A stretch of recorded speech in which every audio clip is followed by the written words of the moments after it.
எப்படி விளக்கமா புரிந்து விட்டது? பாஞ்சாலி திரௌபதி யாகஜானி மாத்குளிர் வதனி. ஏன்னா அம்மா எனக்கு மட்டும் ஏன் இத்தனை நாமதயம்?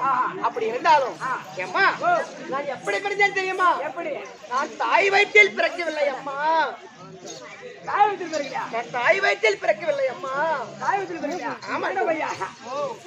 இந்த உலகத்துல ஒரு ஆணும் பெண்ணு சேர்ந்தாதான் குழந்தை பிறக்கும். எப்படி பிறக்கப்படும் ஒரு குழந்தை? ஒரு ஆணும் ஒரு பெண்ணும் சேர்ந்தா ஒரு குழந்தை பிறக்கும். ஆமா. இப்ப நீ நானும் சேர்ந்தா நீ பிள்ளை பெத்துக்குவ. நீ நானும் சேர்ந்தா நீ பிள்ளை பெத்துக்குள்ள. ஏனவையா போடு. உலகத்துல எல்லாரும் தலைஜீவி கொண்டை போட்டு வைப்பாங்கன்னா ஏன் இந்த மாதிரி வைப்பாங்க பூவா? ஏன் கொண்டை போட்டு வச்ச என்ன பூவா? ஏன் கொண்டை மேல வைப்பாங்க பூவா? கொண்டை மேல வைக்கலாமா பூவா? இனிமேட்டு பூ வாங்கி கொண்டை மேல வைக்க மாட்டேன். பூவைதான் பாப்ப தம்பி. ஏன் கொண்டிதான் பாப்பேன். தாவரத்தை பார்க்க முடியாது ஒரு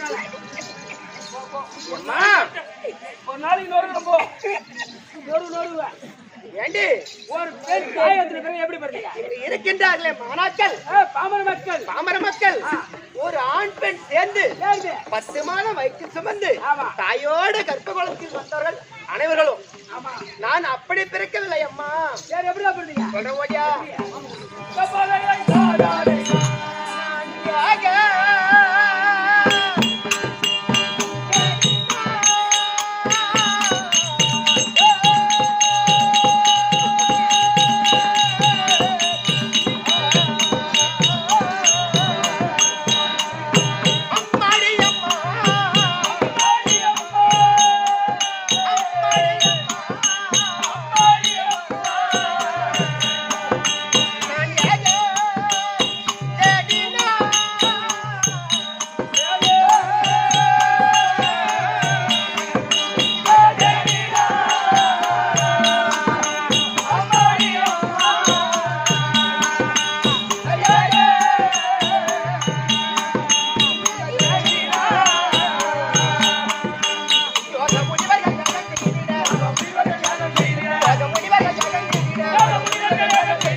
பிறந்தவன். ஆமா. நெருப்புல பிறந்தீங்க? ஆமாண்டி அம்மா. ஒரு பெண் ஏன் நெருப்புல பிறக்க வேண்டும்? ஏன் ஒரு பெண்ணானவள் ஒரு யாகத்தில் பிறக்க வேண்டும்? நெருப்புல பிறக்க வேண்டும். நெருப்பில் பிறக்க வேண்டும். சொல்லியம்மா. அம்மா ஏன்னா அக்கினி கோத்திரம் இருக்கிறார் பார். ஆமா. அவரோ எல்லா பிள்ளைகளுக்கும் கல்வி வாசித்துக் கொண்டு வந்தார். ஆமா. அப்பொழுது என் தந்தை பாஞ்சால மன்னனும் போராச்சாரியும் கல்வி கற்று வந்தார்கள். ஆமா அப்பொழுது துரோணாச்சாரியரோ எளிமையான குணத்தில் பிறந்தவர். ஆமா என்ன ஒரு சாப்பாட்டுக்கே வயிலா குடும்பத்தில் ஏழை பிறந்தவர். குடும்பத்துல பிறந்தவர் துரோணாச்சாரி. துரோணாச்சாரி என் தந்தை பாஞ்சால மன்னன் பாஞ்சலமன் செல்வ செருக்கு செல்வத்துக்கு பணக்காரோட பிள்ளை. பணக்கார வீட்டு பிள்ளை. ஆமா அப்படி இருந்தாலும் துரோணாச்சாரியருக்கோ நன்கரவே கல்வி என்பது அரங்கேற்றமாகிவிட்டது. அனைத்து கல்வியும் நல்லா படிக்கிறாரு. ஆகிவிட்டது. என் தந்தை பாஞ்சால மன்னனுக்கு கல்வி என்பது யாரவில்லை. அப்ப சொல்றாரு எங்க அப்பா, அப்பா துரோணாச்சாரி, எனக்கு நீ இரண்டாவது குருவாக நின்று கல்வி கற்பித்து கொடுத்தீரானால் பிற்காலத்தில் நான் ஆட்சிய காலத்தில் பாதி நாட்டியே உனக்கு தரேன். ஏன்னா ஏன் துரோணாச்சாரிக்கு நல்லாவே கல்வி அரங்கேற்றமானது. அது எப்படி? ஏன்னா கல்விக்கு அதிபதி கலைவாணியும் கலைவாணியும் செல்வத்துக்கு அதிபதி லட்சுமியும் ரெண்டு பேரும் மாமியா மருமவ. ஆமா எந்த குடும்பத்தில்னா மாமியா மருமவ ஒத்துமையாத்து பாத்துக்கிறீங்களா? இல்லையம்மா. ஓ இல்ல இல்ல இல்ல. அப்போ அனைத்து அரங்கேற்றம் ஆகிவிட்டு துரோணாச்சாரி. அப்ப சொன்னார் பாஞ்சால மன்னன், துரோணாச்சாரி எனக்கு இரண்டாவது குருவாக நின்று கல்வி கற்பித்து கொடுத்தீரானால் பிற்காலத்தில் நான் ஆட்சிய காலத்தில் பாதி நாட்டியே உனக்கு தரேன் அப்படின்னு சொன்னார். அப்போ அனைத்து கல்வியை கற்றுக் கொடுத்தார். யாரு? துரோணாச்சாரி கற்றுக் கொடுத்தார். அப்ப கற்றுக் கொடுத்த உடனே அவர் இல்லாசனம் செஞ்சு விட்டார்கள். அப்ப துரோணாச்சாரிக்கு சில காலமா பிள்ளை என்பது கிடையாது. அப்ப கிருபாச்சாரி தங்கை கிருபாங்கனை திருமணம் செய்து பரமக்கடவுள் அருளால், ஏன்னா சில காலமா பிள்ளை என்பது கிடையாது. தினந்தோறும் துரோணாச்சாரி குளக்கரைக்கு போவது, ஸ்நானபானம் செய்வது, குளிப்பது, பரமக்கடவுளை நோக்கி ஐயா பரமக்கடவுளே எனக்கு பிள்ளை பாக்கிய வேண்டும் அப்படி என்று கேட்டார். அப்ப பரமக்கடவுள் பார்க்கின்றார், துரோணாச்சாரிக்கு நம்ம எப்படியாகிலும் புத்திரஸ்தானம் கொடுக்க வேண்டும் அப்படின்னு பார்த்தார். அப்போ துரோணாச்சாரி குடிசையில் ஒரு வயதான சன்னியாசியா சாமியாரியா பரமக்கடல் உருவெடுத்து அந்த துரோணாச்சாரி குடிசைக்கு போறார். அப்ப போன உடனே அந்த அம்மா பாக்குறாங்க, ஐயா பாருங்கள் பாருங்கள் சாப்பிடுங்கள், உங்களுக்கு என்ன வேண்டுமா தருங்க அப்படின்னு அந்த அம்மா சொல்றாங்க. அப்ப அந்த சாமியார் சொல்றாரு, அம்மா எனக்கு அதிகமாக பசி இருக்கின்றது, சாப்பாடு வேணும் அப்படின்னு சொல்றாரு. அப்போ அந்த அம்மா வாயில எடுத்து வச்சு சாப்பாடு பரிமாறுறாங்க. நேரத்துல அவர் சொல்றாரு, சன்னியாசி சொல்றாரு, அம்மா இப்படி நீ சாதத்தை பரிமாறினா சாப்பாடு போட்டு நான் சாப்பிட மாட்டேன், நான் சாதத்தை புசிக்க மாட்டேன் அப்படின்னு சொன்ன உடனே அப்ப அந்த அம்மா சொல்றாங்க, வேற எப்படி நான் சாதத்தை பரிமாற வேண்டும்? என்னது ஐயா? அவர் போன் பேசுறாரு, போன் பண்ணி பேசுறாரு.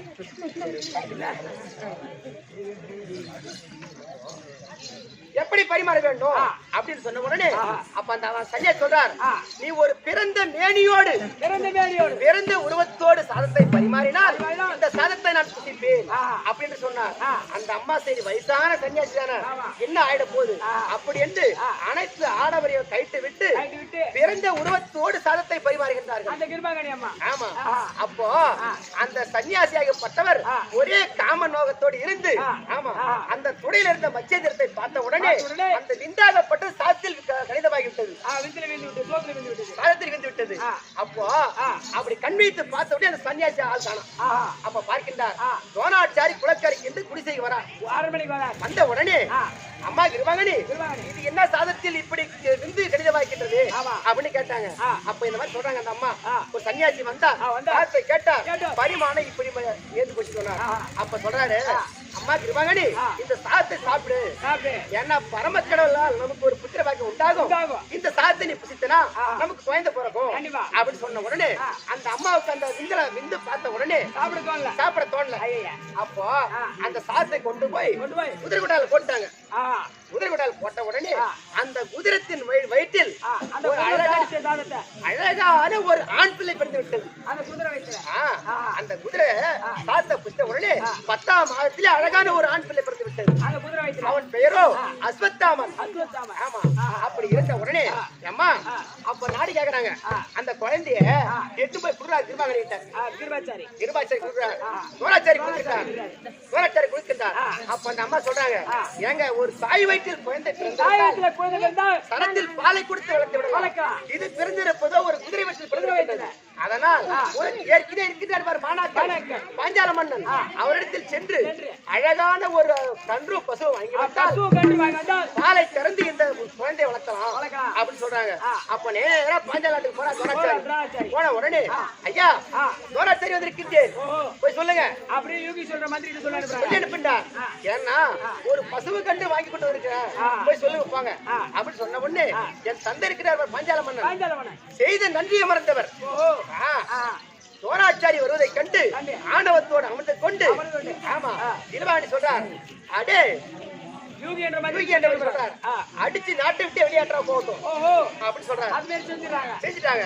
அப்போ துரோணாச்சாரி அப்போ சபை சொல்றாரு அங்கே சபை சொல்ற எப்படி சொல்றான் அடே பாஞ்சால மன்னா நீ செய்த நன்றியை மறந்தாய் அல்லவா உன்னை போல் மாணாக்களுக்கு கல்வி கல்வி கொடுத்து உன்னை மானப்பந்தம் செய்யாவிட்டால் என் பெயர் துரோணாச்சாரியார் அல்ல.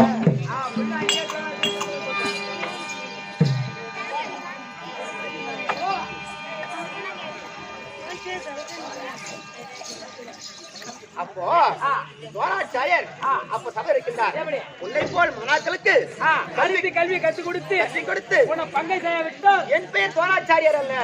அப்போ நேரா படையெடுத்துக் கொண்டு அந்த கௌரவராகிய 100 பேர்களும் பாண்டவராகிய 5 பேருக்கும் கல்வி கற்பித்துக் கொடுக்கின்றார் துரோணாச்சாரியர். அப்ப அனைத்து கல்விகளும் கற்றுக் கொடுத்தார் துரோணாச்சாரியர். கற்றுக் கொடுத்த உடனே அப்ப கேட்கிறார் மாணாக்கள் கேட்கிறார் குருவே உனக்கு என்ன குறுக்காணிக்கணும் கேளுக்கிறேன் உனக்கு என்ன குறுக்காணிக்க வேண்டும் அப்படி சொல்கின்றார். அப்ப துரோணாச்சாரியர் சொல்றார் எனக்கு இன்னொரு சபதம் இருக்கின்றது அந்த சபத்தை நிறைவேற்றினால் அதுவே எனக்கு குறுக்காணிக்கை ஆகும்.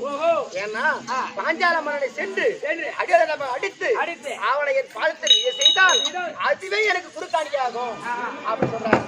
அப்போ நேரா எங்க போறார்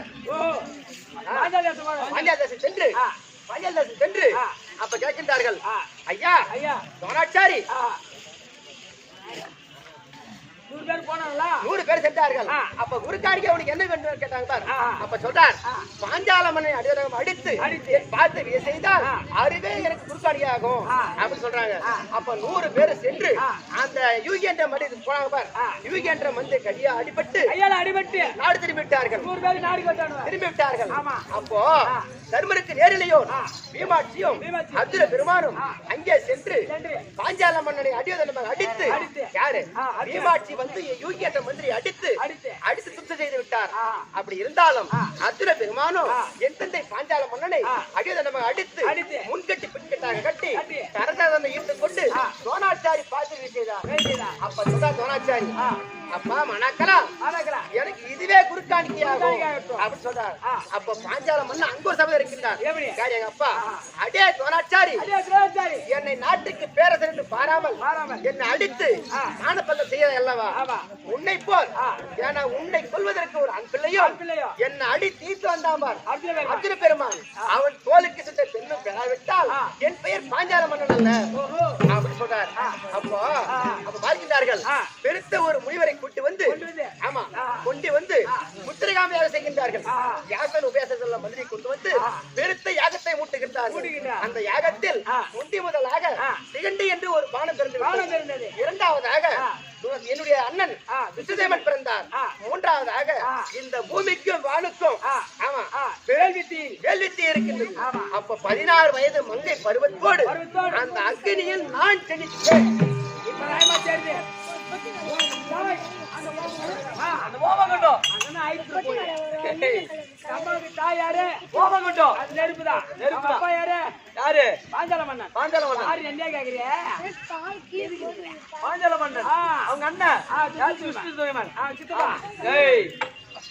அது கூட யாரு பிறந்தது? 2 பேர் பிறந்தாங்க. பானம் வகுத்துல பிறந்த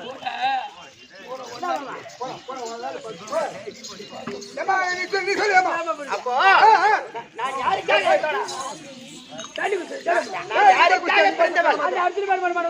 யாருக்காக அப்போ ஒரு செய்தி ஒன்று வருது. ஒரு செய்தி வருகின்றது. என்ன செய்தினா ஐயா அந்த துரியோதன் செய்த சூழ்ச்சியால் அரக்கு மாளிகையில் 5 ராஜாக்கள் இறந்து விட்டார்கள். அப்போ நான் யாருக்காக பிறந்தவன்? பெண்ணானவள் அந்த அர்ஜுன பெருமானுக்கு ஏன்னா ஒரு பெண்ணானவள் இப்படித்தான் கண்ணுக்கேற்ற ஆடம் என்று முன்னே தெரிந்துவிட்டார். அவள் எவ்வளவு மனதில் கற்பனை கோட்டை கட்டி வைப்பாரோ அப்போ கட்டி வைக்கின்ற அர்ஜுன பெருமான் தான் நமக்கு கணவர். இவர்தான் நம் கண்ணுக்கேற்ற ஆடவர். திருமணம் செய்யணும் அப்படி என்று என் மனதில் கோட்டை கட்டி வைத்திருந்தேன். ஆனால் என்ன செய்தி வருது? ஐவர் ராஜாக்கள் மாண்டு விட்டார் என்று செய்தி வருது. செய்தி வந்து விட்டது. ஐதக்கன் சிந்தனையோடு நானும் என் தந்தை பாஞ்சால மன்னனும் ஐதக்கன் சிந்தனையோடு இருக்கின்றோம். அப்ப வருகின்றார் வேசபகவான் ஓடி வருகிறார்.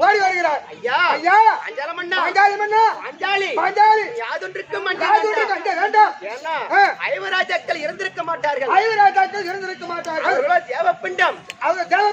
ஐவராஜாக்கள் இறக்கவில்லை. எங்க இருந்தாலும் ஐவராஜாக்கள் வருவார்கள். அர்ஜுன பெருமான் வருவான். உன்னுடைய மகளை திருமணம் செய்து கொள்வார். யாதொன்றுக்கும் அஞ்ச வேண்டாம் அப்படின்னு சொல்றார்.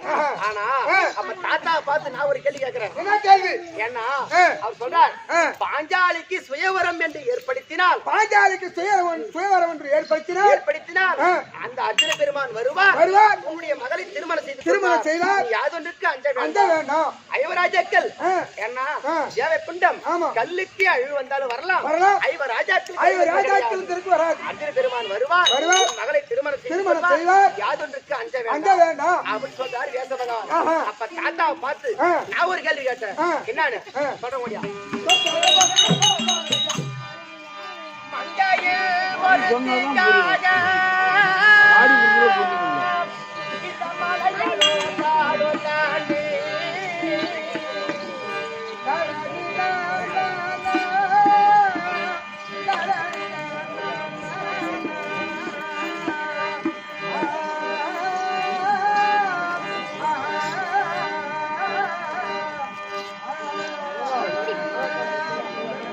நான் போக போறோம்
பாஞ்சாலிக்கு சுயவரம் என்று ஏற்படுத்தினால்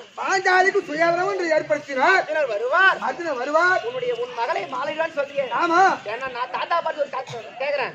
தாத்தா நாட்டில் இருந்தீரானால் நமது கல்யாண செய்தி கேட்ட மாத்திரத்தில் கீர்த்திகர் பருவாரோ. ஏன்னா தாத்தா நாட்டுல இருந்தா உங்களுக்கு தெரியும். யாராயும் சொல்லுவாங்க பாஞ்சாலிக்கு சுயவரம் சொல்லுவாங்க. காட்டுல இருந்தா அவங்களுக்கு எப்படி தெரியும் அப்படி என்று சொன்னேன். அப்ப சொல்கின்றா நீ யாதொன்றுக்கு அஞ்ச வேண்டாம். பாஞ்சாலிக்கு சுயவரம் என்று 56 தேச ராஜாக்களுக்கும் படைசாட்டுங்கள். ஐவராஜாக்கள் எங்கிருந்தாலும் வருவார்கள். அஞ்ச வேண்டாம் சொல்லிவிட்டு சென்று விட்டார். அப்போ என்னுடைய எங்க அண்ணன் இருக்கிறார் பார், அவருடைய தலைமையில் நடக்கிறது பாஞ்சாலிக்கு சுயவரம்.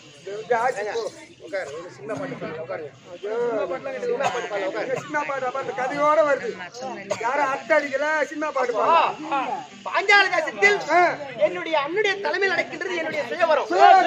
56 தேச ராஜாக்கள் அமர்ந்திருக்கின்றார்கள். அப்போ ஒரு கட்டளை எப்படின்னா அனுமந்தாரா என்ற வில்லை கொண்டு வந்து பாஞ்சால நாட்டில் நட்டு மேலே மச்சேந்திர கொடி என்ற கொடி, கீழே மஞ்சள் கிடாரம், வெள்ளை கிடாரம், மஞ்சள் கிடாரம். மஞ்சள் கிடாரம். இந்த மஞ்சள் கிடாரம் பார்த்த முகமாகவும் அந்த மஞ்சள் நீரின் முகம் பார்த்தபடியாக மேலே இருக்கக்கூடிய மச்சேந்திரத்தை அறக்கலாம், இந்த வளையாத வில்லை வளைக்கலாம், என் தங்கையை கரம் பிடிக்கலாம் அப்படி என்று உச்சதேவர் சொல்கின்றார். அப்ப சொன்ன உடனே ஏன்னா 56 காசு ராஜாக்களும் அனைவரும் இந்த வில்லை வளைக்கின்றார்கள். இந்த வில்லை யாராலையும் வளைக்க முடியவில்லை. இந்த வில்லை யாராலும் வளைக்க முடியவில்லை. ஆமா, அந்த வில்லை யாராலும் வளைக்க முடியவில்லை. வில்லை. அப்போ அந்த சபையில் ஒரு பிராமண வடிவத்தில் எழுந்து ஐயா, இந்த வில்லை சத்திரியன் தான் வளைக்கணுமா, இல்ல எந்த ஜாதியா இருந்தாலும் வளைக்கலாமா அப்படி சொல்றார்.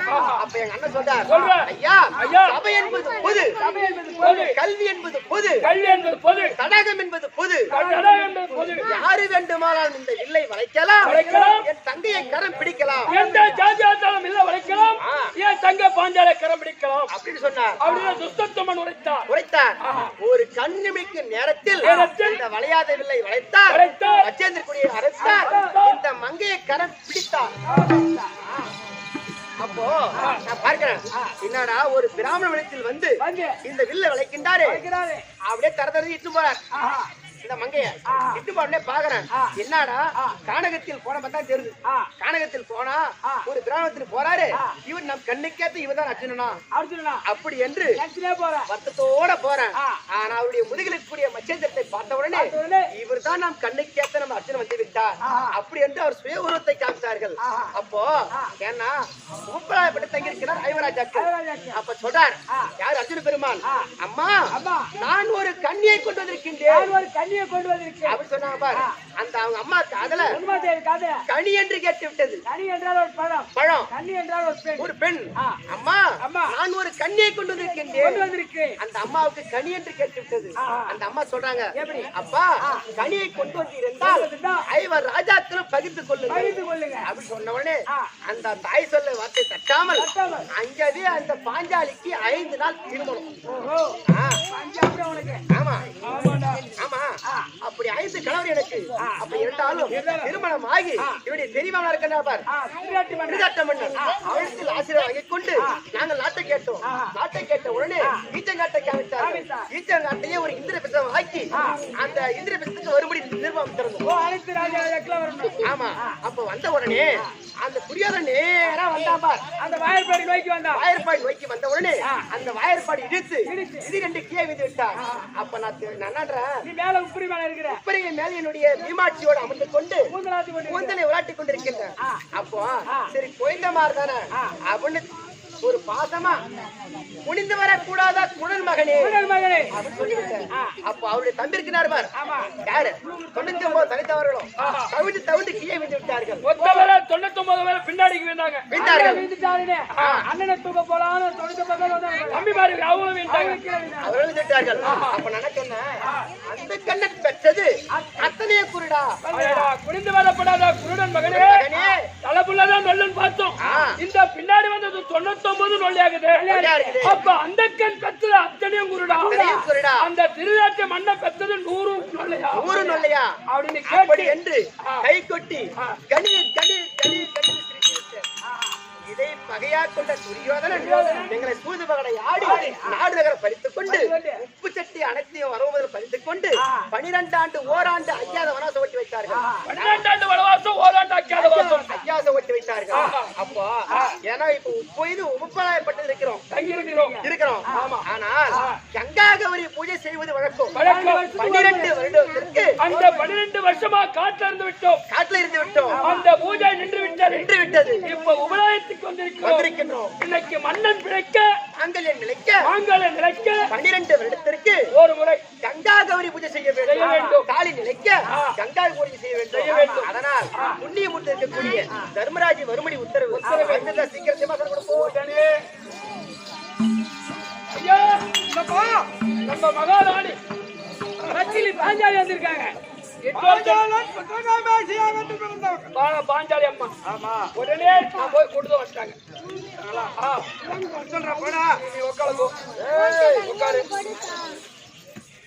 அம்மா வரும்படி கட்டளை.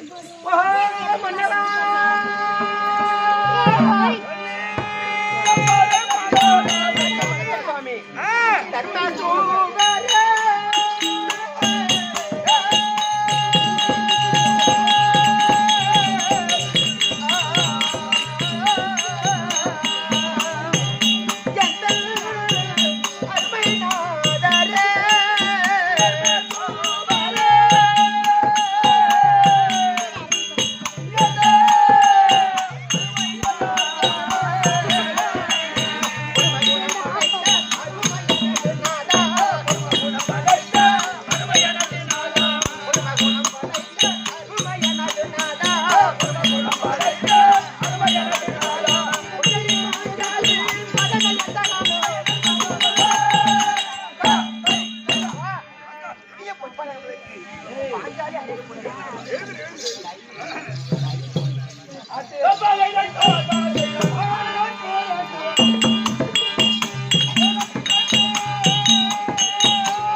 அண்ணவா அந்த சேர்வாய் கண்டா அல்லவா ஆஹா சுகமாக வாழக்கருவது.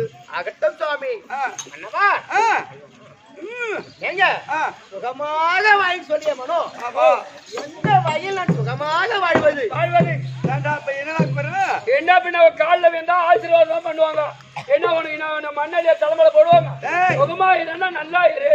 என்ன உனக்கு என்ன குறை உண்டா? மனோ ஆ, துண்ணிய சபையில் உள்ள தொழும் பெரியோரே போற்றி தொழும் பெரியோரை போற்றி என்னையும் தோற்ற பின்பு ஏன் ஐவரும் தொற்றிட்டாரோ ஐவரும் தோற்றிட்டாரோ மன்னவர் தோற்ற பின்பு மற்றென்னை தொற்றிட்டீரோ மத்திட்டார் தோற்றிட்டாரோ ஏன்னா நன்னிலே அறிவினையும் நியாயத்தை பேசுவீர் ஐயா 56 தேச ராஜாக்கள் அமரக்கூடிய சபையில் சபையில் ஏன்னா ஆஹா, துரியோதனன் தம்பி துர்ச்சாதனை துச்சாதனை விட்டு விட்டு என்னை மாலா துயில் உரைந்தார் ஓ அந்த ஜெய் கொடுத்து மேல நிறுத்தி நிறுத்தி 60ஆம் அடி மேல நிறுத்தி நிறுத்தி அப்படியே சும்மா புடவை ஒருத்தான் உடனே அவர்தான் இருந்தானே. என்னை தோற்ற பின் தன்னை தோற்றாரா, தன்னை தோற்ற பின் என்னை தோற்றாரா? சபையில உட்கார்ந்து இருக்காங்களா அனைவரும் கழிக்கிறார்கள். அனைவரும் யாருன்னா ஒரு ஆள் பரிசு எந்த ஆச்சாரிமார்கள், ஆ. குருபீடங்கள், குருபீடங்கள். 55 தேச ராஜாக்கள் ராஜாக்கள் எல்லாம் வந்து இருக்கீங்களா?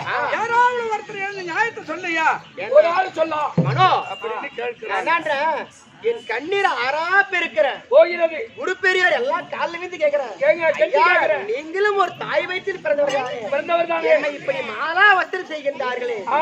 எனக்கின்று யாராகிலும் பேசுகின்ற என்று ஒரு ஆளு ஏஞ்சாருன்னா ஒரு ஆளை கேட்க கூடாது அப்படி என்று கண்ணில் காரா வீந்து கேக்குறேன் போ. யாருமே எனக்கு கேட்கும்போது ஒருவன் நியாயத்தை சொல்றான். யார் அது ஆளு 100 பேருக்கு இளையவன் என் தம்பி ஓ திகண்ணன் வெகன் சின்னவன். எல்லாரும் ரத்தம் ஓடுதா சீ ஓடுதுன்னு தெரியல பொண்டாட்டி புடவை பிடிச்சி அவுக்குறான் ஏன் இன்னைக்கு என் பங்காளி தம்பின்ற டேய், ஆ, என்னைக்கு இருந்தாலும் பெரியப்பார் பிள்ளையவன் சித்தப்பார் பிள்ளை, நான் ரத்தத்தின் ரத்தம். இருக்கட்டுமே ஆ, இன்னைக்கு சாதாரணமா 2 கண்ணும் தெரியாது ஆமா. எந்த நேரமும் பொண்டாட்டி கையில பிடிச்சிருப்பான் ஆ, இன்னைக்கு ஊம பொண்டாட்டி மாதிரி கையை வச்சுட்டு பாரு ஆ. அவன் என்ன மாதிரி கத்துறான் இந்த மாதிரி பஞ்சாயத்து பண்றான்னு மட்டும் பாத்துக்கோ அப்ப அப்படின்னா இன்னைக்கு நீங்க 5 பேரும் அன்னைக்கு பூமியை தலைமத்தமானவன் நட்டுக்கிட்டு இருந்தீங்க மனோ யாரு வேணாலும் குனிந்த பவனியா இருக்கலாம் கட்டின தாலி 5 பேர் கணவர்மார்கள் முன்னாடி நீங்க 5 பேர் இருக்க என்னை மாலா வஸ்திரம் செய்கின்றார் நீங்க குனிந்த பவனியா இருக்கின்றீங்க ஒரு வார்த்தை ஒரு கேட்கிறேன் வார்த்தை கேட்டிருந்தால் டேய், சுகமா வாயில எந்த வகையில கேள்வி கேட்கிறேன், நீ தகுந்த பதில் சொல்ற. ஆமா மானிட பிறவி பிறந்து விட்டோம். பிறந்து விட்டோம் ஞானத்தோட வாழணும். வாழணும் நீதிக்கு நியாயத்துக்கும் கடவுளுக்கும் கட்டுப்பட்டு வாழ்ந்தால் தான் அது வாழ்க்கை. வாழ்க்கைன்னா எப்படி ஒன்னாலும் வாழறதில்ல. யானையும் போயிட்டான். ஆமா எங்க ஆத்துல சென்று ஸ்நானபானம் செய்து செய்து விட்டு விட்டு பெருமாளுக்கு ஜலம் எடுத்துட்டு போகுது யானை. யானை. பின்னால ஒரு பெரிய பன்னி ஓடியா இருக்கான். ஓடி இருந்தான் ஓடி அந்த உடனே இந்த யானை பயந்து ஓட்டமா ஓடுது. ஓடுது ஆமா, அந்த பன்னி பின்னால் நின்று கலகல கலகல கலகலன்னு சிரிக்குது. இருக்குது நம்மள பார்த்து ஓடுறோம் பாரு ஆமா, ஆடாடா. அப்போ யானை பாகன் கேட்கின்றான். பெருமாள் ஆலயத்துக்கு சென்ற உடனே சென்ற உடனே பின்னால பன்னி கலகலன்னு சிரிக்குது. இருக்குது ஜீவன் நீ பயந்து ஓடி வரிய ஓடி வரையே எந்த வகையில நியாயம்? நியாயம் அதுக்கு அந்த யானை என்ன சொல்லுது? சொல்லுதா? ஐயா, நான் போவது பெருமாள் ஆலயத்துக்கு. ஆலயத்திற்கு நாராயண தரிசனம் பண்ண. தரிசனம் பண்ண. அவருக்கு ஜலம் எடுத்துட்டு போறார். பண்ணி குட்டையில விழுந்து ஓடியாருது. எங்க நம்ம மேல உரைச்சிடுமோ? ஓ, நம்ம மேல எங்க பட்டுருமோ அப்படின்னா பயந்து வரல, ஒதுங்கி ஓடியாந்துட்டேன்.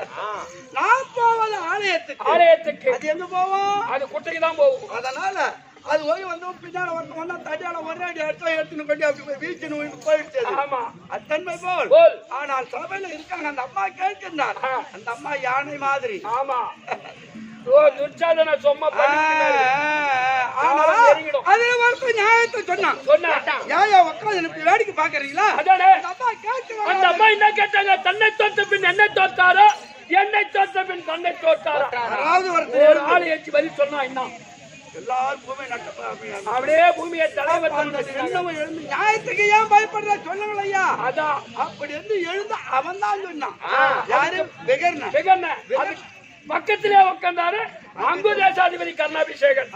32 கூட நம்மளை விட மூத்தவங்களா இருக்கிறாங்க, பெரியவர்களா இருக்கிறாங்க. நீ தாண்டா பெரிய மனுஷன் அப்படின்னு ஒரு கொட்டு வச்சுட்டான். நமக்கு என்ன போச்சு? அது நமக்கு என்ன போச்சு? அது போச்சுன்னு உட்காந்து அஜாலி அண்ணா அதுக்கு சஞ்சல பண்ணுவா. ஆமாங்க.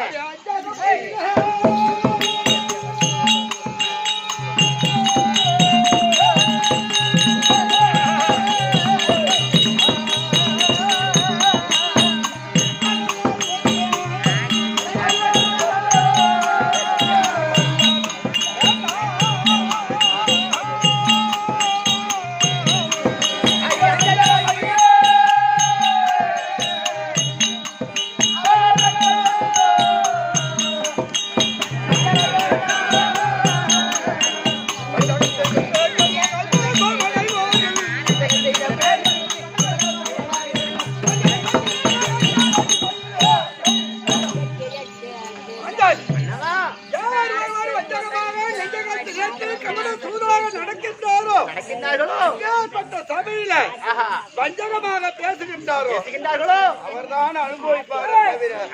நம்மை சாராது. கருத்ததெல்லாம் ஜலம், வெளுத்ததெல்லாம் பால். ஆற்றை கடந்து விட்டோம். கொஞ்சோண்டு வாய்க்காதா இருக்கு. இதுக்காக பயப்பட வேண்டாம். என்றைக்கு இருந்தாலும் செல்வியாகி சிரத்திலே மகுடத்தை சூடு, இடபாகத்தில் நமர்த்த அகஸ்தினாபுரத்தில் சிம்மாசனத்தில் அமரலாம். பயப்படாத. ஆனா 12 வருடமாக கங்கா கவரி பூஜை விட்டது. இன்றைக்கு நடத்த வேண்டும் செய்யலாம் என்ற ஆசை. ஆமாங்க. ஆனால் 8 வாரத்தி மாறி 8 பட்டத்திற்காக பார். அவரெல்லாம் கூப்பிட்டு நிருபம் எழுதி இந்த பையன்கிட்ட கொடு. தம்பி, ஏன்னா கங்கா கௌரி பூஜை செய்ய வேண்டும். அதனால் என் தங்கச்சி இருக்காங்க பார், நாகக்கண்ணி, சுபத்திரை, மின்னலொளி, இப்படி 8 பட்டத்திற்கும் நிருபம் எழுதி அனுப்ப வேண்டும். வரவழைத்து பூஜையில் விக்கடம் இல்லாமல் பூஜை செய்து முடிக்கலாம் என்ற ஆசை. இதான பாஞ்சாலி. ஆமாங்க. யார் ஒன்றுக்கு பயப்பட வேண்டாம். நிருபத்தை எழுதி அனுப்பு. 8 வாரத்தி மார்களை வரட்டும், பூஜை செய்து முடிக்கலாம். ஆகட்டும், நடக்கும். அந்த நேரத்தில் குடியேற மேகராஜா